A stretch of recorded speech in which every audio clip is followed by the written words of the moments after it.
It's time for the Friday live stream, and we're here. We're ready to go. Okay, I'm not really ready to go, but we're mostly ready to go. Welcome. I am John Townsend, and I've got a lot of guys in the room here. You can't see them. You probably break the camera. Aaron. Hello. He's on the console making OBS do the thing it's supposed to do. Kyle is in the question seat. Hello. He's going to be asking the questions, and he's going to be making sure you guys are good in the comment section and the chat area. And then Ryan is here to keep me in line. Hello. Okay. Housekeeping up front. You guys have been so wonderful in great ways of supporting us in the past. So many people enjoy our videos, want to help us make more. And the best ways you can do that, you can go purchase things on our website. We also have links down in the description section for folks that just want to support us on Patreon.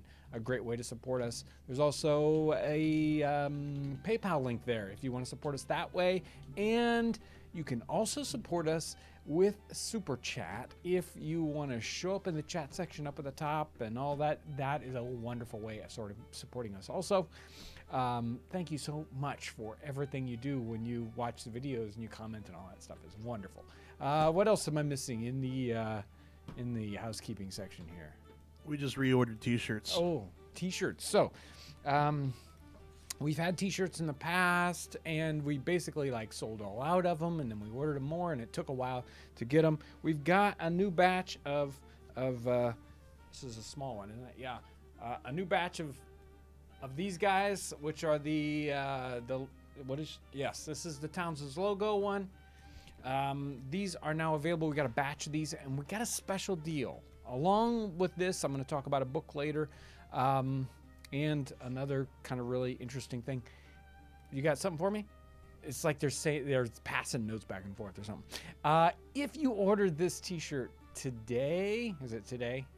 It is, but it's also for 2 other products. Yeah, but today. Across the board. If you ordered this T-shirt today, there's a special thing that you'll get. I'm going to send out emails to everyone who orders T-shirts, and I'll talk about other things later.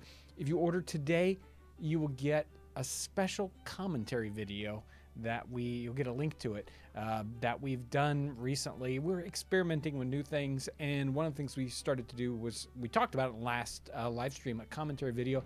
We did one of those, and it was really interesting. So that's the extra bonus if you're interested. Oh, I'll show it again. If you're interested in one of these t-shirts. Also connected with the book that I'm going to talk about later on. Anything else, Ryan, before I get into the... Let's talk about the Jim's Red Pants. We're going to talk about Jim's Red Pants before we get to the topic. We hadn't decided about scheduling, so we're going to talk about it. Jim's Red Pants. I talked to... What? Guys, okay. Jim's Red Pants, the folks that do the music that you've heard in all our videos, all the cooking episodes, all the other ones, Jim's Red Pants, Rick and Hillary, they're the folks who do that music. They do such a wonderful job. The music works so well with the videos. We love working with them. Just recently, I don't know, okay, it was 4 or 5 months ago, I talked to them about this music book that I got, this collection of 1770s tunes from the Northumbrian area in England, and I gave her the book that I had, and she was really thrilled. She hadn't seen that book before. It's a great music. She said, "Hey, we're going to put together a CD with music just from this book," and so they did that. Here's a pre version of it that I got. We are going to have a live stream at our store on the 17th, Saturday the 17th. Yes. There'll be 2 sets. They'll be playing this music live at noon and at 3 o'clock. We'll be doing our very best to live stream that event on YouTube at that time, or you can come to the store and see them play live. But kind of connected with that, we decided we would do a pre-sale on these CDs before the event.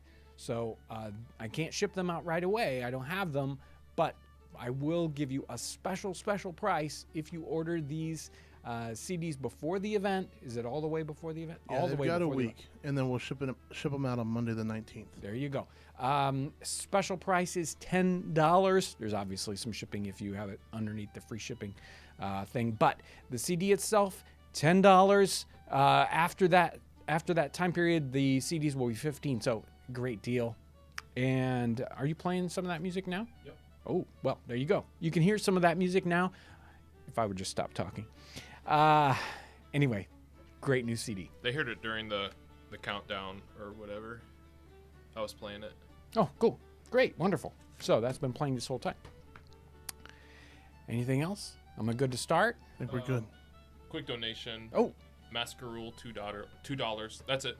thank you. Thank you. I would like to say real quick about the CD release party. If you do come to the store, Yes. we're going to have a special discount for folks that wear Townsend's t-shirts or come dressed in period clothing.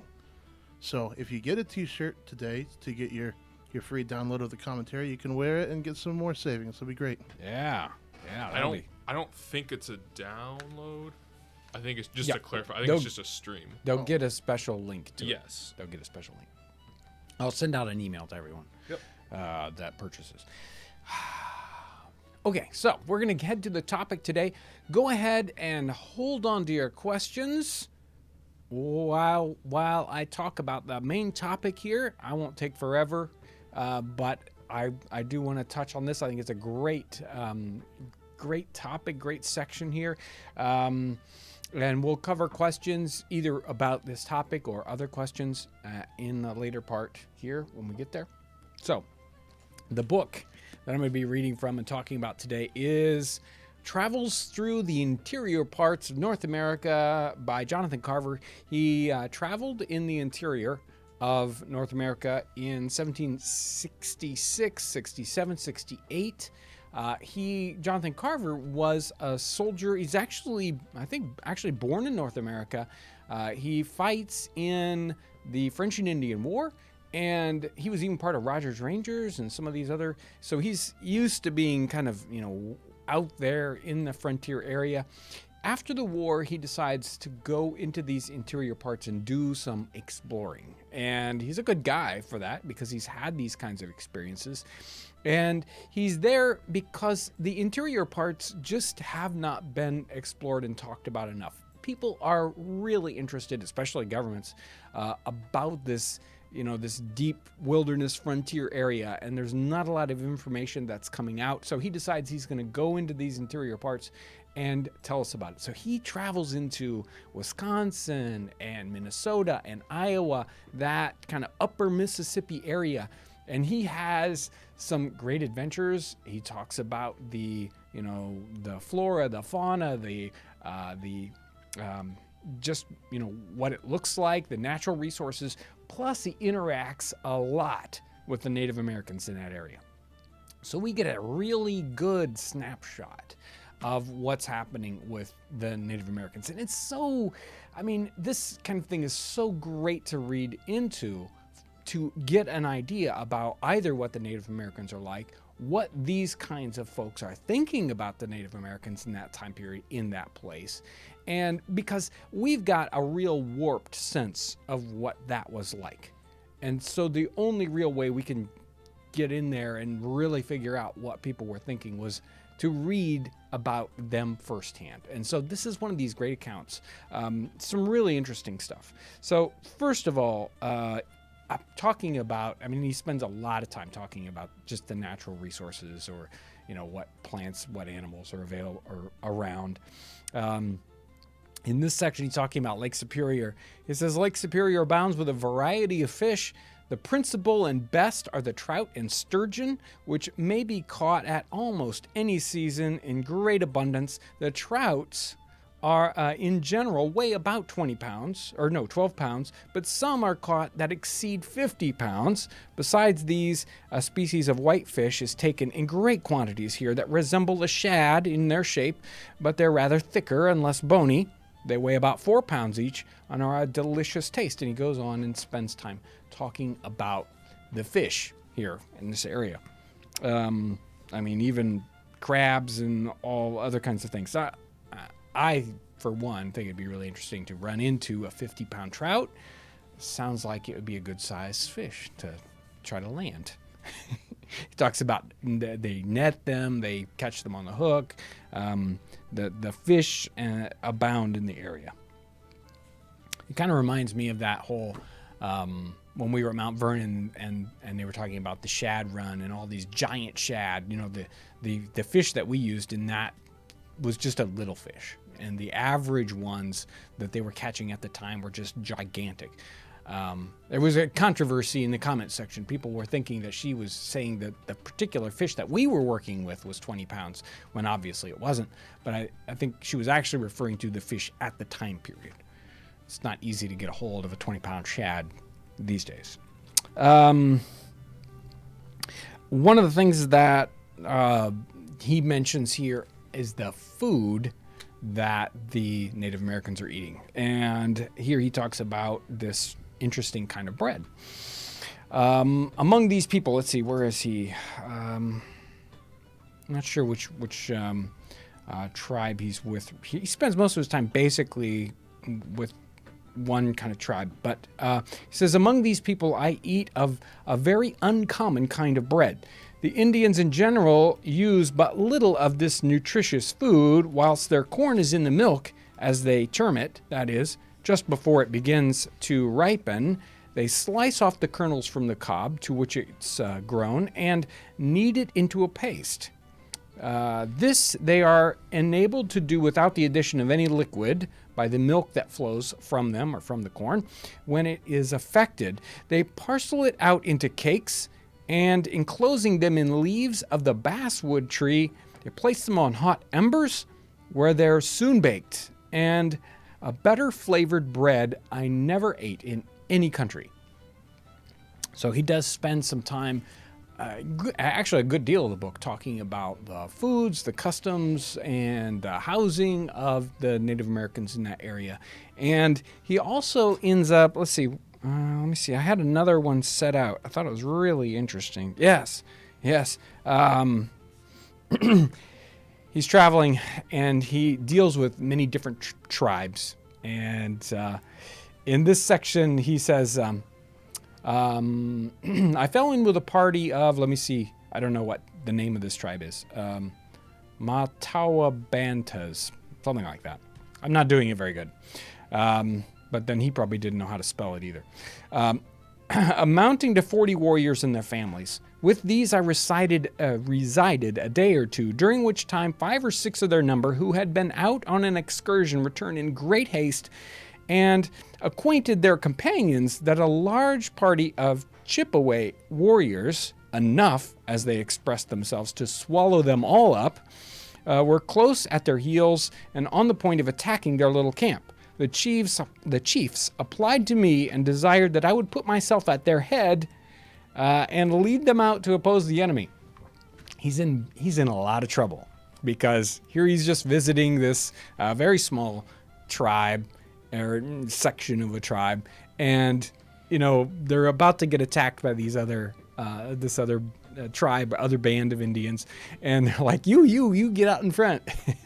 And he's really pushed into a bind here because he can't, if he doesn't oppose them, if he doesn't help out, he's gonna look bad. And if he does oppose this other tribe, then he's gonna look really bad in their eyes. And as he says later on, they're gonna try to kill me later, even if I do win. So he actually brokers a peace in that situation. And they're both, actually, the tribes talk about being both happy that this happened because it kind of gives them a chance to save face and move apart from each other and not hurt each other when they had just kind of been attacking each other just out of tradition. And so in that circumstance, he does the perfect thing, at least he records it that way. I don't know what he really did, but he records that he does the perfect thing, that he kind of brokers this short-term peace. They separate, and there is no issue there. And he does exactly the right thing. He goes on, and he has a lot of different encounters. And it's a really great book. It's a nice, thick book. A lot of things happen in this, and it's a really interesting time period too. It's one of this is between the French and Indian War and the Revolutionary War. It's an interesting place that still hasn't hasn't been explored very much. So later on, we find out, I don't think in this book, but if you look at the history of him, he actually goes to England and he tries to get paid for doing this work. And I don't think he ever does get paid. Anyway, this is one of the books that we've been working on kind of bringing into print. This is available online, but so many times I want a paper book to read. It's harder to kind of, it's really fun to do an individual word search on a digital book and look for little sections, but if you want to read a full narrative, it's a kind of a pain to read them, so I really like paper books like this.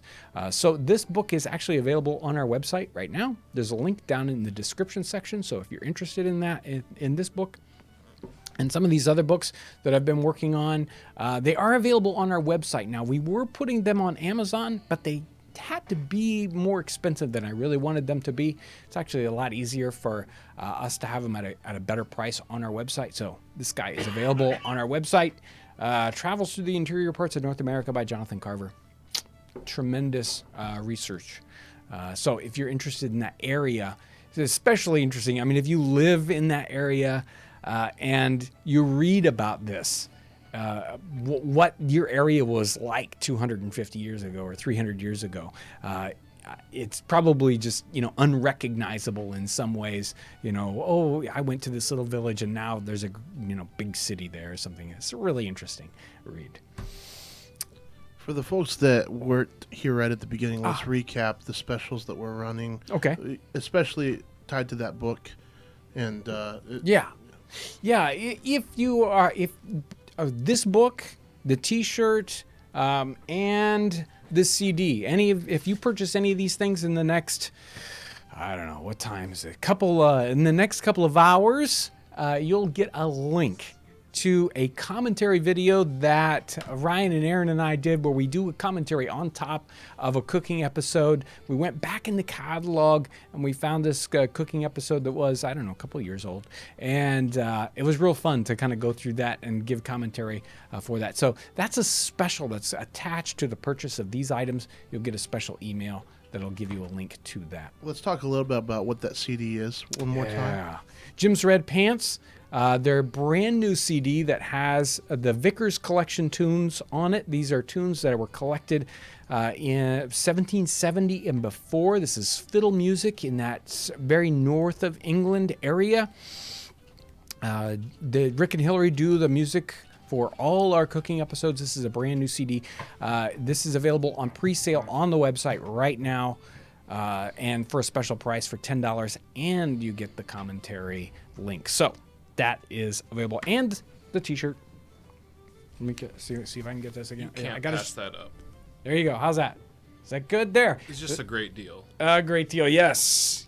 And hey, it helps support the channel. So if you're interested in those things, that would be great. They're all available on our website. The links are down in the description section. Whew. Are we at kind of a transition phase right now? Yes. Do we want to show that ginger beer thing? I got it ready. So Okay. do you want to explain it a little bit? That's a lot of fun. Yeah. So if you were here for a live stream about, I don't know, was it 5 weeks ago, 6 weeks ago? Something like that, yeah. I had a bottle of ginger beer that I had been sort of nursing along since the episode where we did ginger beer. So it was like highly pressurized through all that time, and it took me basically the whole episode to relieve the pressure and make it drinkable. But we had a lot of fun with that. Well, apparently somebody else was having a little bit of fun with their ginger beer. Unfortunately, I don't have their name right here with me, unfortunately. But she sent me a couple of videos of them opening their ginger beer. Aaron will play it. So we just tried to open the ginger beer, and it exploded. So we need to send this to Jonathan Townsend. It's literally dripping off the ceiling. This is hilarious. Dear Jonathan, there is ginger beer all over my dining area now. thanks for that. Should have opened it outside.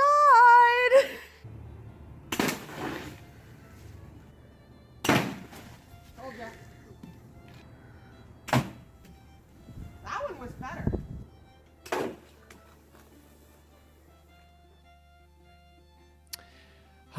So are we back? Yep. Hey, we're back. Okay, yeah, there you go. You can see that ginger beer is something you do have to be careful with. It gets highly, really, it's a green beer. It's meant to be drunk right away unless you let the yeast eat up all the sugar before you bottle it. And then maybe you put a little bit in to pressurize it. So it's one of those, if you've got sugar in it and you either drink it green when it's got a little bit of fizz in it, or, well, you can see what happens. The same thing I had. You get these highly pressurized bottles, and if you open it up right away, it turns all to fizz, and that's a lot of fun. And dangerous. Let me read out a donation. I kind of blitzed by it. Richard, $2. Thank you, Richard. Thank you. That reminds me, I really want to go back and thank the folks that support us on Patreon.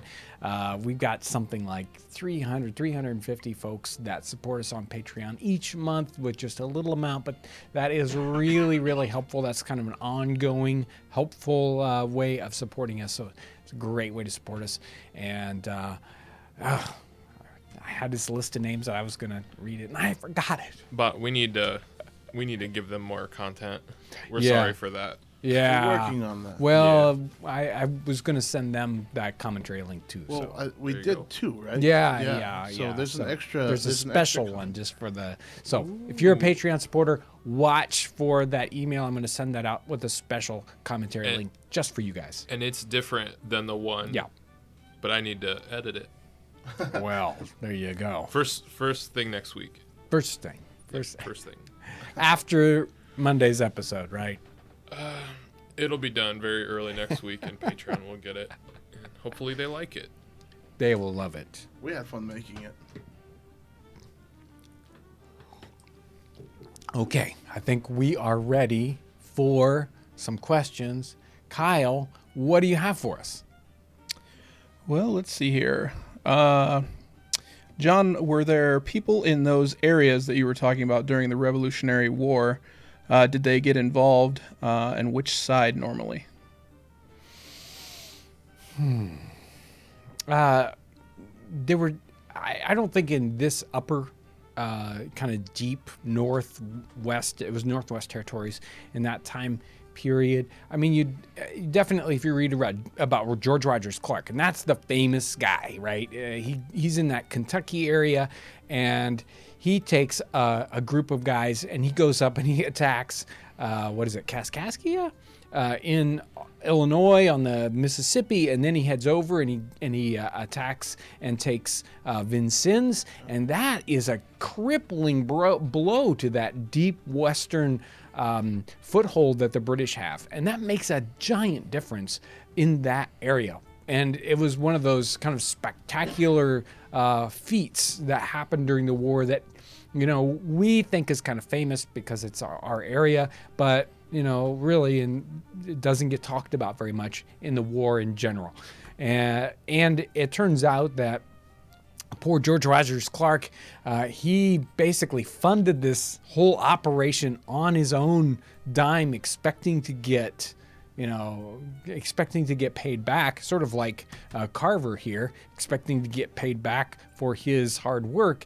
And George Rogers Clark, he doesn't get paid back. And his whole entire rest of his life, he's fighting to get that money. And it sort of makes him a bitter man in the end and all that, and not terribly happy with the government as it goes on because of the issues he had with getting, compensated for that. I was actually just reading that his younger brother went on the Lewis and Clark expedition, and one of the big reasons was to help get his older brother, George Rogers Clark, out of debt because the family was just indebted so badly. Yeah. So, I mean, there definitely is some things that are happening in the Northwest Territories. Way up there in that Northwest area, that I'm not too familiar with. If there's anything going on up there, it's really kind of, no one talks about it. So I don't have any of that off the top of my head. Thank you to Miss Margaret, $5 donation. Thank you. Thank you, Miss Margaret. She says, I wonder how many roads we travel were adapted Native American paths. Is that something that happened? That's Oh, yeah. interesting. Yeah, a lot. I mean, those original paths turn into wagon trails later on. The wagon trails turn into roads. I think that's a real common thing that happens. And I mean, anytime, like in our area, we've got straight roads that come in later on. Those are the newest roads. We have roads that go, by rivers, and we also have these strange little roads that just sort of meander through the middle of a county, and you're thinking, now why does this road do this? And that's because it's an old trail road. In fact, there's a road that runs very close to here, and it's just called the Old Trail. And that is just exactly that kind of road that starts out as a standard Indian trail. Then it's already, I mean, if you're thinking about wilderness, it is so hard to travel by anything that isn't already cut through. Even if it's a narrow path, it's more than what there is. It's impossible to travel these other places unless it's like, that's why the reason why rivers were the main way of getting through. There were just these simple trails, or there were rivers, or there's nothing. So Another donation from, I'm not going to try to pronounce the name. That's our new rule. I don't want to insult anyone. Will you do, $5 donation, by the way. thank you. Will you do a video about the early post office? I will dig into postal things. I mean, obviously, one of the big guys here is Ben Franklin himself, working with postal things. But it'd be a great topic to dig into. Ryan, can you put that on a list for me? Can you write that down? I'll see what I can do. What were the most common muskets that they carried? Most common muskets.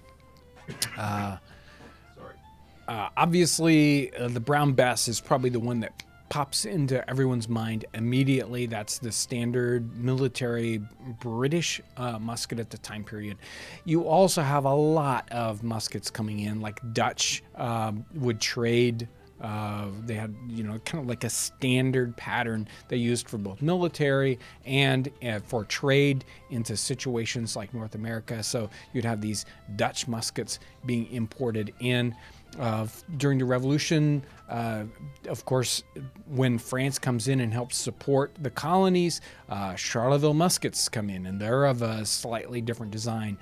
Really, probably a little easier to use design because of the musket bands and the way the barrel comes off, and it makes it a lot easier to service your musket than a Brown Bess, which has pins, and you have to take a lot of time to get the barrel off the stock. Those are the real biggies.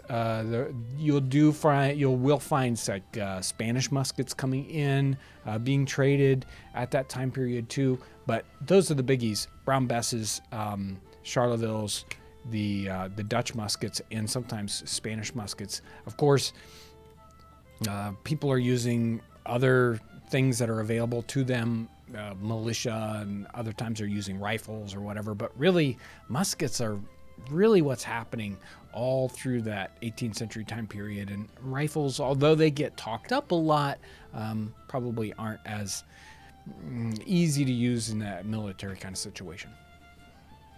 Got a big question here for you, John. Yeah. Did the traveling parties assemble people to create a village? Did they seek out doctors, farriers, blacksmiths, etc., and wait until there were enough people to travel together?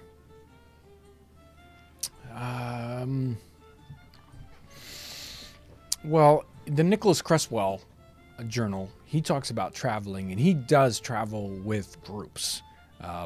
He goes into the interior with one set of people, and then it kind of breaks up at this one camp area and then reforms, and different people he travels back with. And for safety's sake, a lot of these guys are traveling sort of in groups. I'm not sure about the middle part of that question about exactly what that means, where you're trying to get at, but definitely now Mr. Carver, I think, does both. He travels in a group, Sometimes he's with, say, like a French trader that helps him interpret what's happening with the language issues. It seems like later on he isn't in such a tight group, but you very rarely are traveling alone. You really do, even if it's just 2 or 3 people together, you're traveling in some groups for just, support, if not just pure security reasons. I think reading that second part, it to me, it sounds like they're trying to ask, like, did they seek out those people before they took off? You definitely, if you didn't have a lot of experience, you are going to seek out someone who has experience to go with you into that. I don't think very many people survived that were green, had no concept of what they were going into. Nicholas Cresswell, he did not have any idea what he was really getting into, so he needed a guide. And even Carver seems to be using guide type people, whether they're Native American guides or like French trappers or other kinds of traders. He's using them in that capacity. Is Nicholas Cresswell the one that you call Mr. Magoo in the wilderness? Yeah. He's like, an innocent that, goes into the wilderness and I don't know. It's probably not that bad, but at times you're reading it and you're thinking, this guy, he shouldn't have done this. I mean, but hey, he survived. What was the main clothing of the time and where did it come from?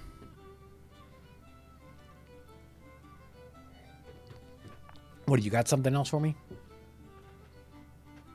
They're making little hand signals back there. I don't know what's going on. Main clothing of the time. How would you interpret that question, Kyle? I guess who made it and where'd they buy it from? A lot of the clothing is, depending on what it's made out of, it can be imported. If we're talking about North America, some of that clothing obviously is made from fabric that is imported, and there are tailors in North America. There are times when they have to make up their own clothing, or in like the Nicholas Cresswell journal, he wears out his clothing. He's like down to rags at one point, and he's in a situation where he really needs to have better clothes than that, but he doesn't have any money to buy any clothing, and so he has to really deal with clothing that isn't fit for service. When he goes into the interior parts, he knows that his standard town clothing is not going to work, and he has to switch. His shoes wear out, and he has moccasins. He has to have leggings because he can't go into the wilderness with knee breeches and stockings on. So he talks about those kinds of things. So there's all these different kinds of clothing. Some things that are imported and that are very nice, some domestically made things, and some that are just homespun, homemade kinds of garments. You're going to see all that in that situation in this North American context, because there are so many different kinds of situations. Big towns, and then in the countryside, and then in the wilderness. I got a couple donations I want to read off. Okay. 3 actually. Okay, Semper Fi says, thanks for the answer. Keep up the great videos. $10 donation. Thank you. Candace, $5 donation. And she says, and I think I'm pronouncing this right. The Sauk, I think it's Sauk, S-O-C, Indian tribe started. Yeah. Well, it's not spelled S-O-C, okay. sorry. Pronounced S-O-C. Yeah. The Sauk Indian tribe started up here in Wisconsin. They were forced to travel south through Illinois. The road they use is now called the Old Sauk Trail. $5. That's cool. Thanks for the donation. And then 10, and I think that's euro from Rebecca. She says, "Love your content." Thank you. Thank you so much. Yeah. Thank you, everyone. That kind of that one comment. Actually, there was a section in the book where he talks about what was the tribe. My brain can't remember it now. But a particular tribe that seemed to have a totally, in the area that he was in, seemed to have a totally different language, or at least a totally different all the other tribes had difficulty in understanding them speaking. And he surmised that this tribe actually traveled from the southwest and was actually pushed out of the southwest by the Spanish and went up into this area of Minnesota. And the little anecdote that he gets from one of the chiefs is that 30 or 40 years earlier, he had taken a band of warriors, gone down into the southwest, attacked a sort of a train of Spanish with horses, and that were carrying a whole bunch of silver. And they, of course, attacked these guys. They took the horses and the silver, headed back north, and partway there, after they got too far away for the Spanish to, attack them again, they basically got rid of all the silver, buried it because they didn't have any use for it at all, and then headed back up north with the horses. So obviously somewhere between, say, Minnesota and Colorado, there's a big pile of silver buried someplace. What are you drinking? What am I? Yeah, people keep asking. Yeah, I was just about to ask that. Water. It's a soda. Oh. Ginger beer. That's too nice of a mug to drink soda out of. Sorry. Not this soda. Good stuff. Yep. John got a question here. Yeah. Have you ever thought about your influence, the influence of your videos on the younger generation of reenactors? Well, that's a question I'd like to turn around instead. I've thought about it, but I don't know what it is. And, I just make videos, and I'm not really sure exactly how it impacts further out. I mean, the whole purpose of the video channel in the very first place, when we started making the videos, I mean, in one hand, it's, hey, let's make some videos and talk about products, which we did it poorly, or I don't know what it was. But the other part of that was that I wanted other reenactors to make videos. And so the way to do that would be to make videos, to say it's doable. And so that was one of the early purposes, that it would get other people excited about making historical videos. I don't know if we were terribly successful with that, but there you go. What do you guys think about the influence our videos have Us on in the back? Like us here or the chat? No, I'm talking to the camera. Pointed right at the camera. Point of camera. Well, while they think about that, $5 from Roger Holt. Thank you. Just says, great job, everyone. Thank you. Appreciate Thank you, it. Roger. Here's what I think about it, though. Oh, What do you think about it, Aaron? Go ahead, Kyle. He's just fronting. Yeah. let's see here. You got me all twisted here, Aaron. All right. Was there any relevant amount of gypsies in the 18th century North America? I haven't read too much about that, so I don't know about that to any great extent. Although I think there was,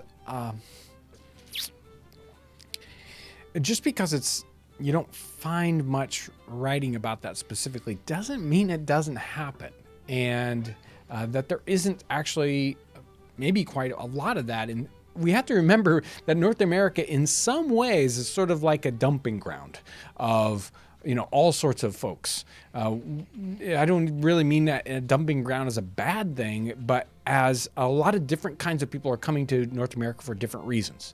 And sometimes early on they're coming because of religious reasons, or they're coming because of let's make my fortune. And then there are something like 50,000 people that end up getting transported because of crimes to North America.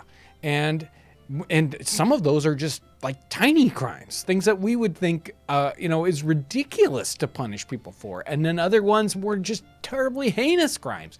So we have a giant different kinds of people coming into North America for all different kinds of reasons.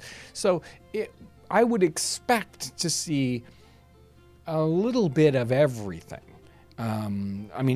We talked about Peter Kalm, and here, there were Swedish communities, and there were German communities, and there were, So, likely that there is some of that going on in North America. All these different groups coming together. But I don't have any specific information on that people group. A question here wants to know, have you ever watched Turn? And if so, were there any glaring inaccuracies, props, wardrobe, speech that jumped out at you? We actually talked about trying to find doing an actual MST3K of like a public domain historical drama, and that would be a really fun thing to do a commentary on.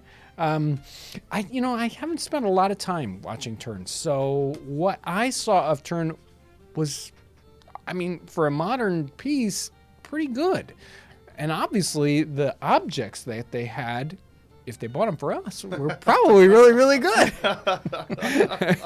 And a lot of the things from our catalog actually showed up in Turn.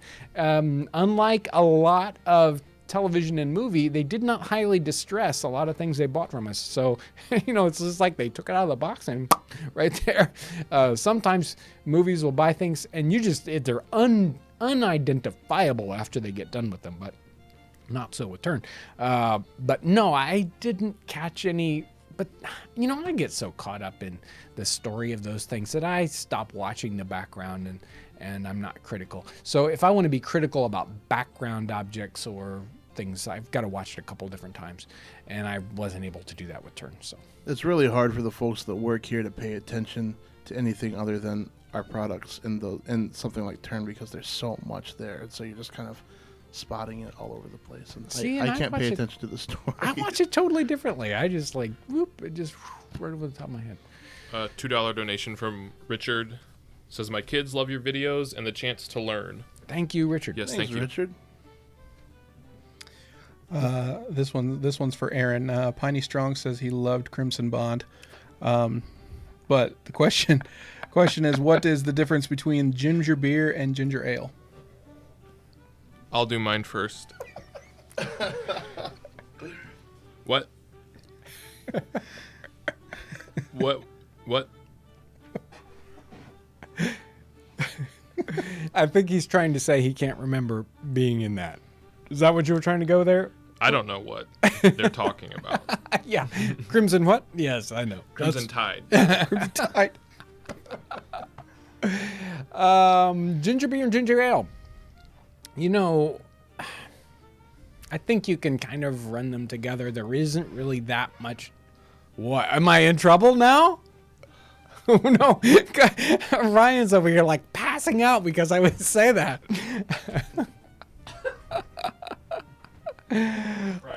So what do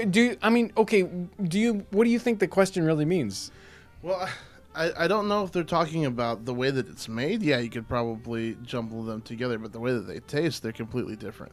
See, now that if you mean a modern ginger ale versus a period ginger beer, okay, I'm totally with you there. They're like miles apart, because a modern ginger ale is nothing like a period ginger beer ginger ale, and so I'm thinking period wise, right? That's what I'm thinking. So. Right.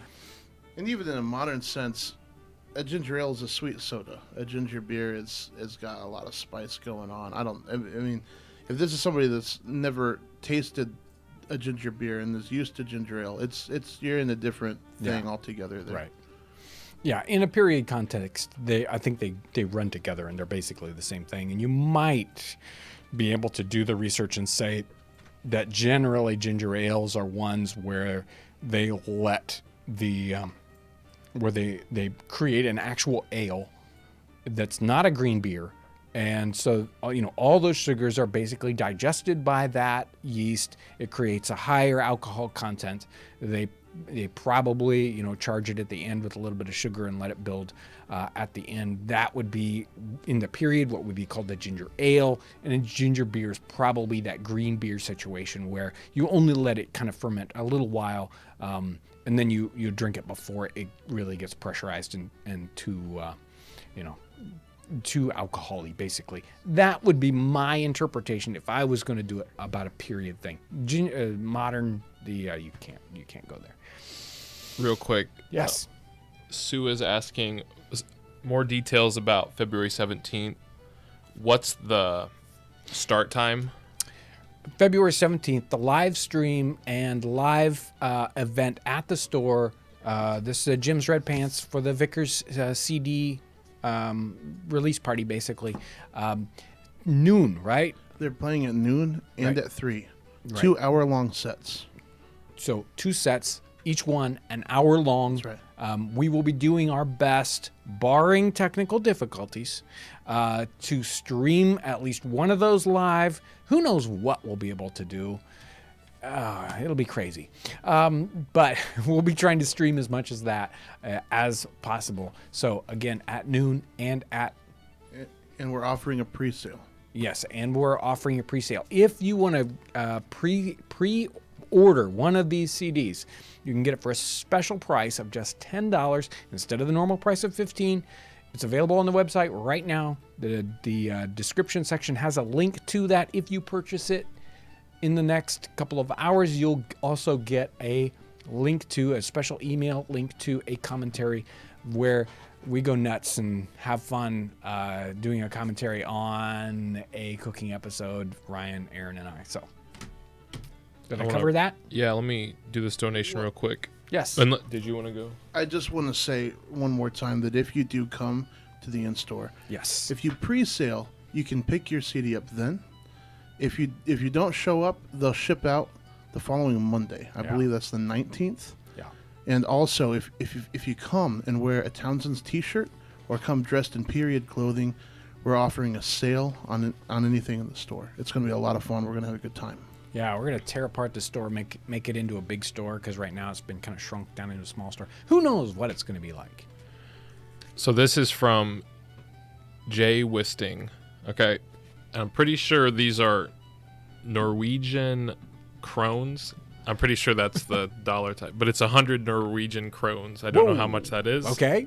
But he says, thanks for the great content. It's great fun to learn about historic everyday living in other countries.